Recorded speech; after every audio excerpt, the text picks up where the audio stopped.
পূর্বপুরুষদের মুখে এটাই শোনা আছে। আচ্ছা আচ্ছা।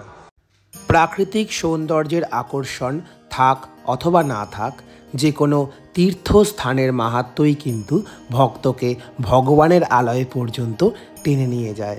আজ আমাদের গন্তব্য হুগলি জেলার তারকনাথ মন্দির।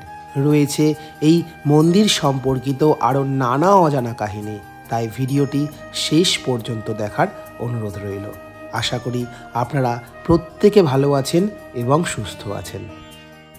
আপনারা যদি শিয়ালদহর দিক থেকে আসেন তাহলে শিয়ালদহর মেন লাইনে ব্যারাকপুর স্টেশনে চলে আসুন। ব্যারাকপুর স্টেশন থেকে 1 নম্বর প্ল্যাটফর্ম দিয়ে বেরোলেই আপনাদের চোখে পড়বে অটো স্ট্যান্ড। সেইখানে অটোয় যে কাউকে জিজ্ঞাসা করুন যে কোন অটোগুলো মনিরামপুর ঘাট পর্যন্ত যাচ্ছে, ভাড়া নেবে 15 টাকা। সেই 15 টাকার বিনিময়ে আপনারা অটোয় করে ব্যারাকপুর স্টেশন থেকে পৌঁছে যাবেন মনিরামপুর ঘাটে। আমরাও মাথাপিছু 15 টাকার বিনিময়ে কিন্তু পৌঁছে গেলাম ব্যারাকপুর থেকে মনিরামপুর ফেরিঘাটে।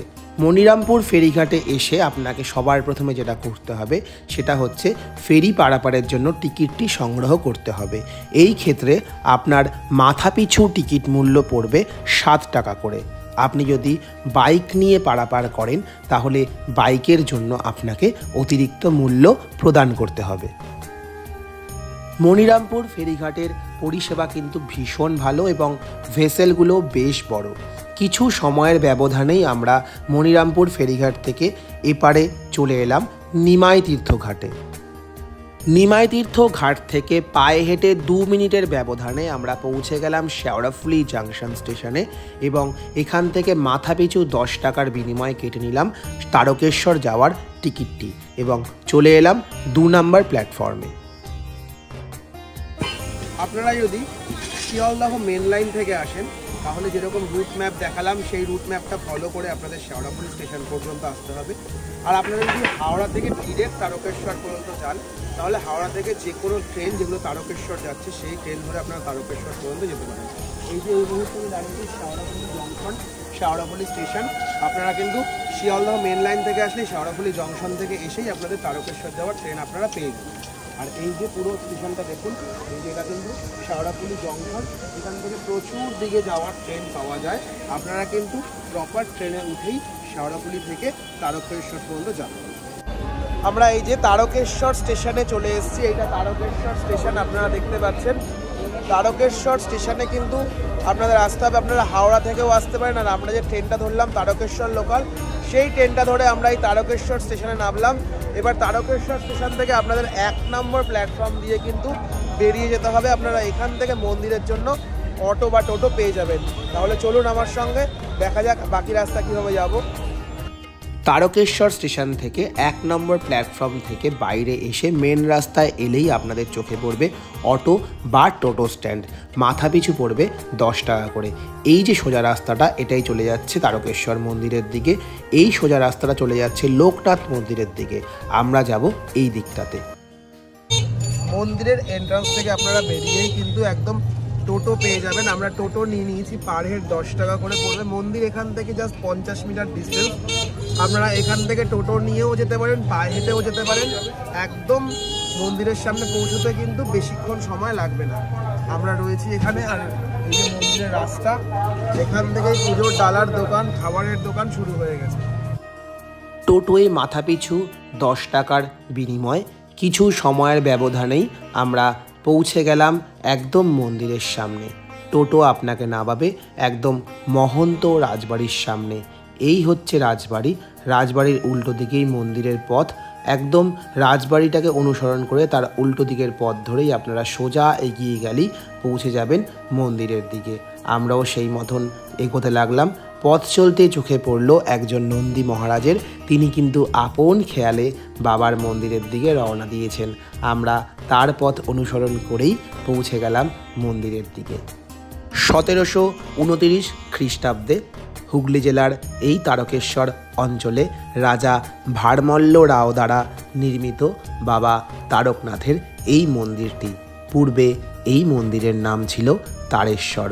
পরে এই মন্দিরের নাম পরিবর্তিত হয় তারকেশ্বর মন্দির নামে। বাঁধানো চাতাল এবং স্থায়ী আচ্ছাদন দ্বারা নির্মিত এই পথ ধরেই আপনাদের একটু একটু করে মন্দিরের দিকে কিন্তু এগিয়ে যেতে হবে।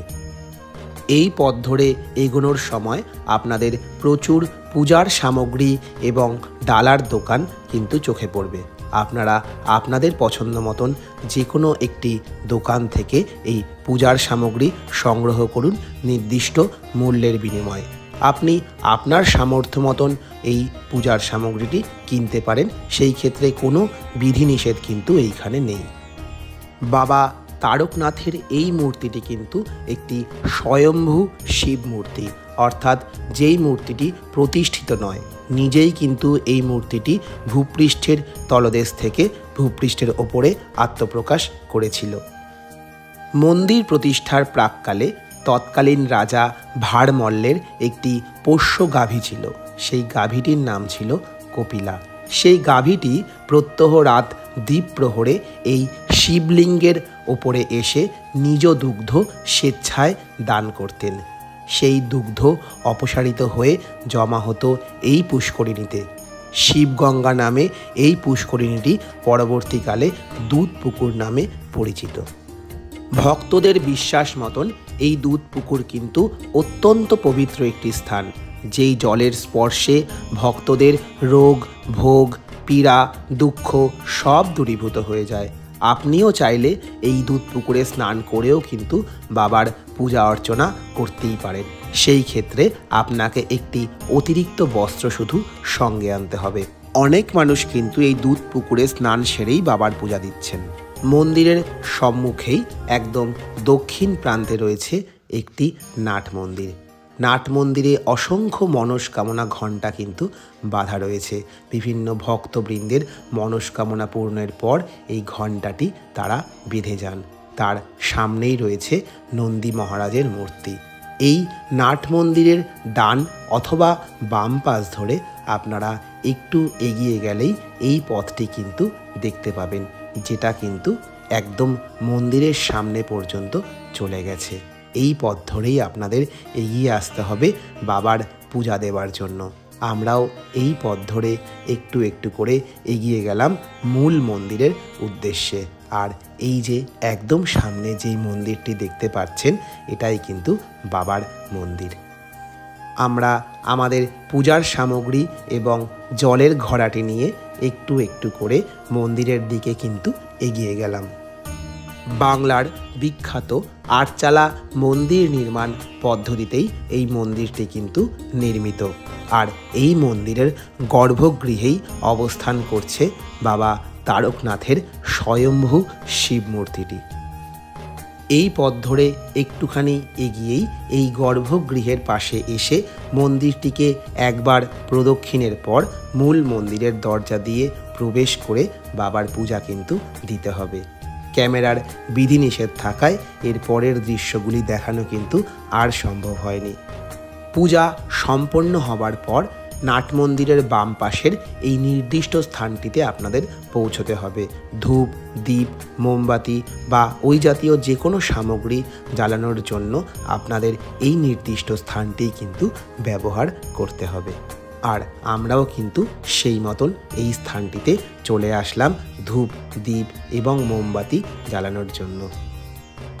আপনি আপনার মনস্কামনা বাবা তারকনাথকে জানিয়ে এই স্থানে ধূপ দীপ বা মোমবাতিগুলি জ্বালিয়ে দেবেন এবং এইখান থেকে জ্বালিয়ে দেওয়ার পরে মূল মন্দিরের পূর্ব প্রান্ত দিয়ে আপনারা পৌঁছে যাবেন অন্য একটি মন্দিরে। এই যে রাস্তাটি দেখতে পাচ্ছেন, এই রাস্তাটি ধরেই আপনি একটু এগিয়ে যান এবং এই স্থান থেকে এগিয়ে এলেই আপনারা একটি কালী মন্দির কিন্তু দেখতে পাবেন। কোষ্টি পাথর দ্বারা নির্মিত এই মন্দিরের কালী মূর্তিটি দক্ষিণা কালীর আদলে কিন্তু নির্মিত। অদ্ভুত সুন্দর কিন্তু এই মূর্তিটি। অতঃপর এই স্থানেও ক্যামেরার বিধিনিষেধ থাকায় মূল মন্দিরের মূর্তিটি কিন্তু দেখানো সম্ভব হয়নি। এই স্থানে এলে এই মন্দিরটি কিন্তু অবশ্যই দর্শন করবেন। পূজা সম্পন্ন হওয়ার পর বাইরে বেরিয়ে এসে চোখে পড়ল আমাদের এই আচারের দোকানটি। এই আচারের দোকানগুলো কিন্তু এই তারকেশ্বরের একটি অন্যরকম বৈশিষ্ট্য। টক ঝাল মিষ্টি পাঁচমিশালি, বিভিন্ন জিভে জল আনা রকমারি আচার কিন্তু আপনারা এখান থেকে চাইলে ক্রয় করতে পারেন। এই আচারের দোকানগুলি ছাড়াও এখানে রয়েছে বিভিন্ন মনোহারী জিনিসের দোকান।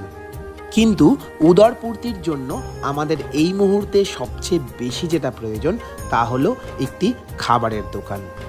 পথ চলতে এই দোকানটি আমাদের চোখে পড়ল এবং দেখে বেশ পরিচ্ছন্ন বলে মনে হলো। তাই আর কাল বিলম্ব না করে আমরা প্রবেশ করলাম এই দোকানটিতে। বেশ সুস্বাদু কিন্তু এখানকার খাবারগুলো ছিল। আমরা সবাই মিলে এই দোকানটিতে চলে আসলাম এবং সবাই সবার পছন্দ মতন খাবার অর্ডার করলাম।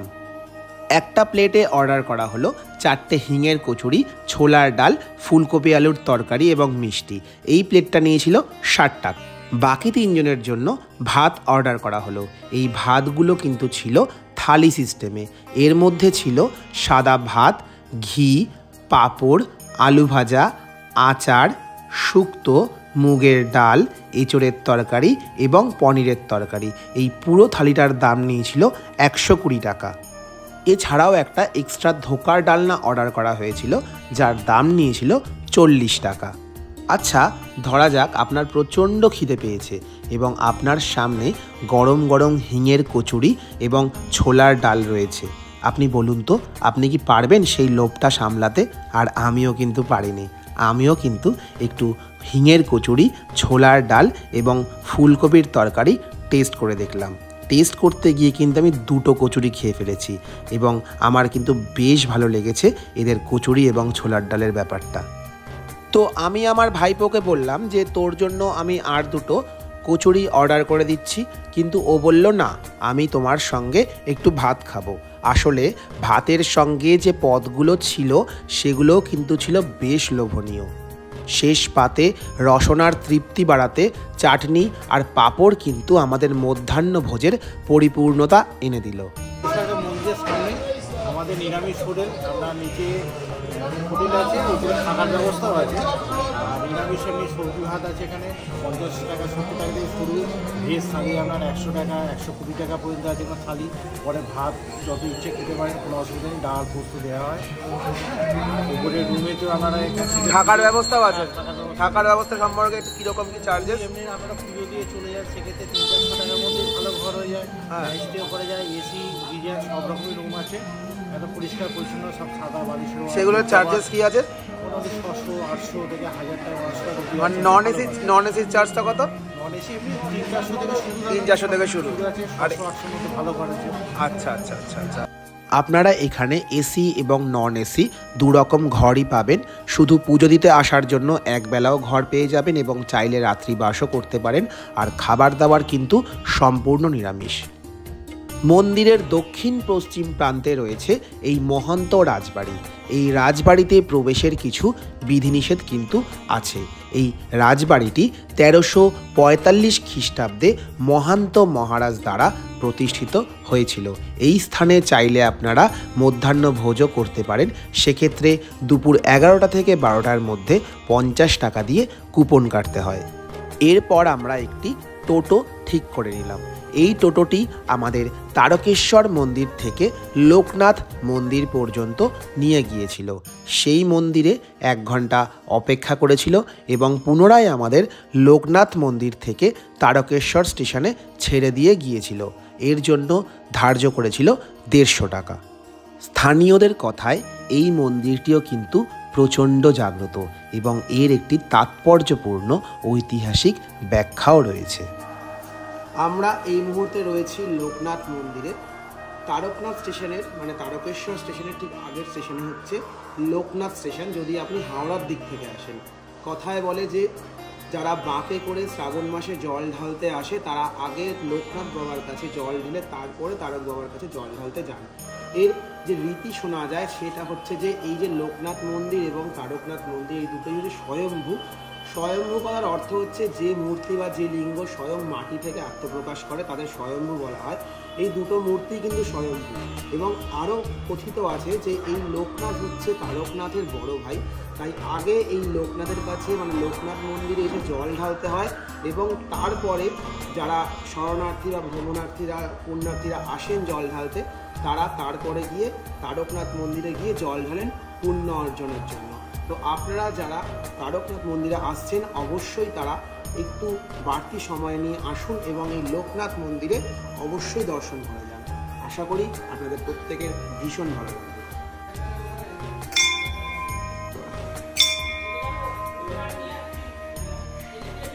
এই সমগ্র মন্দির চত্বরটিতে 3টি মন্দির, একটি নাট মন্দির এবং একটি ইদারা দেখতে পাওয়া যায়।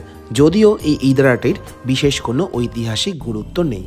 আর এইটি হলো লোকনাথ মন্দির, বাবা ভোলা মহেশ্বরের স্বয়ম্ভু শিবলিঙ্গ, যেটি ভূগর্ভ থেকে নিজ ইচ্ছায় একদা আত্মপ্রকাশ করেছিল।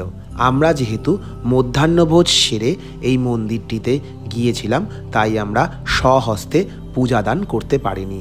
অতঃপর আমরা একটি পূজার ডালা কিনে ওখানকার স্থানীয় পুরোহিতকে বললাম একটু পূজা দিয়ে দিতে, এবং তিনি অত্যন্ত নিষ্ঠা সহকারে সেই পূজাটি সম্পন্ন করলো এবং ধূপ, দীপ ইত্যাদি সমস্ত কিছু তিনি নিজেই জ্বালিয়ে দিল। আমরা সেগুলো স্পর্শ করিনি, যেহেতু আমার ভাইপো বয়সে তুলনামূলক অনেকটাই ছোট। ওকেই বললাম ঠাকুরের সামনে এই ধূপ, দীপ এবং মোমবাতিগুলো একটু দেখিয়ে দেওয়ার জন্য, এবং এই সমস্ত ব্যাপারটিতে ওই স্থানীয় পুরোহিত মশাই তাকে সাহায্য করেছিল। এবং সবশেষে পুরোহিত মশাই শোনালেন কিছু রোমাঞ্চকর গল্প। কতক্ষণ খোলা থাকে? 6টা অবধি খোলা থাকে। মানে সকালে কটায় খোলে? সকালে এখন শীতকালে একটু বেলা হয়, 5টা সাড়ে 5টা খোলে। 5টা সাড়ে 5টায় খুলে যায়, সন্ধ্যে 6টা অবধি খোলা থাকে। আর যে কোনো সময় আসলে? হ্যাঁ, দুপুরে 1 ঘন্টা বন্ধ হয়, বাবার পূজা নিত্য সেবা হয়। কটার থেকে কটা পর্যন্ত? 11টা থেকে 12টা। আচ্ছা, তারপরে 6টা অবধি খোলা থাকে। আর যে কোনো সময়ের মধ্যে আসলে পুজো দেওয়া যায়। 6টার পরে আরতি হবে, আরতি বন্ধ হয়ে যায়। আচ্ছা, এই যে সবাই বলে লোকনাথ মন্দিরে আগে জল ঢেলে তারপরে তারক বাবার কাছে যেতে, এর কোনো বিশেষ কারণ আছে? বিশেষ কারণ আমাদের যেটা শ্রুতি যেটা আছে যে লোকনাথ বাবা হচ্ছে তারকনাথের বড় ভাই। আচ্ছা, তারকনাথ এই জন্য লোকনাথে 1 ঘট, তারকেশ্বর 1 ঘট জল। এই জন্য এখানে 1 ঘট, তারকেশ্বরে আগে এখানে জল দিয়ে তারপরে তারকনাথ জল দিতে হয়। পূর্বপুরুষদের মুখে এটাই শোনা আছে। আচ্ছা আচ্ছা। যেটা মন্দির যে কাশী বিশ্বনাথ, সেটা কোথায় অবস্থিত? ওটা মন্দির না, ওটা হচ্ছে একটা রেস্টের জায়গা। আচ্ছা, মন্দির কৃত্রিম ওটা তৈরি হয়েছে। আচ্ছা আচ্ছা। এখানে লোকনাথ হচ্ছে স্বয়ম্ভু, স্বয়ম্ভু তারকনাথ হচ্ছে স্বয়ম্ভু, মাটি থেকে উঠেছেন। আচ্ছা, এই দুজনেই স্বয়ম্ভু। যারা মানে স্বয়ম্ভু মানে আমরা এটা মাটি থেকে নিজেরা এটা স্বয়ম্ভু, নিজেই উঠেছে। আচ্ছা, এই মূর্তি এবং তারকনাথের যে মূর্তি দুটোই স্বয়ম্ভু। হ্যাঁ। আচ্ছা, এটা আনুমানিক তাও কত দিন আগে, এর কোনো হিসেব আছে? আনুমানিক প্রায় 500 বছর আগে। 500 বছর আগে। আচ্ছা। স্বয়ং স্থানীয় পুরোহিত মশাইয়ের মুখেই কিন্তু এই মন্দিরের কাহিনী আপনারা জেনে গেলেন।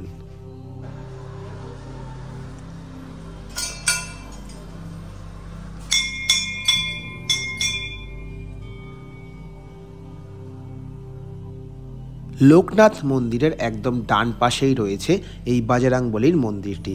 অত্যন্ত সুন্দর একটি বাজরাংবলীর মূর্তি কিন্তু এখানে প্রতিষ্ঠিত, যার নিত্য পুজোও কিন্তু হয়।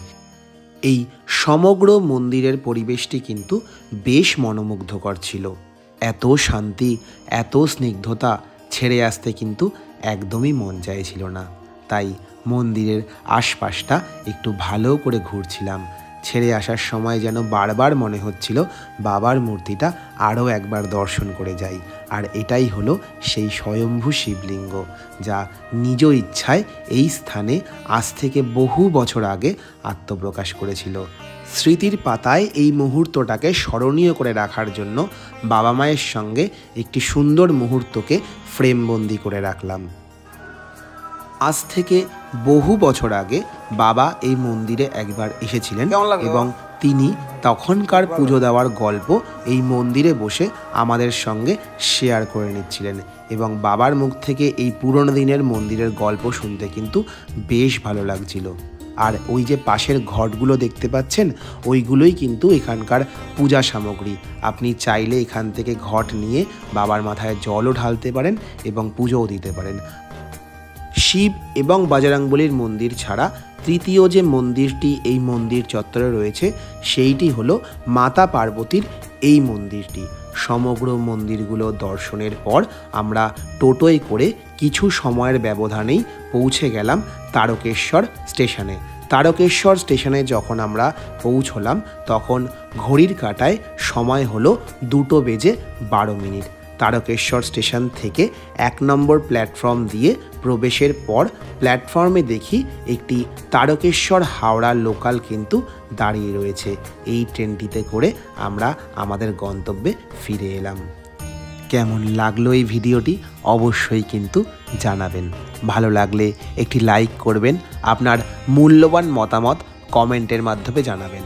চ্যানেলটি সাবস্ক্রাইব করে পাশে থাকবেন আগামীতে আরও এরকম নিত্য নতুন ভিডিও দেখার জন্য।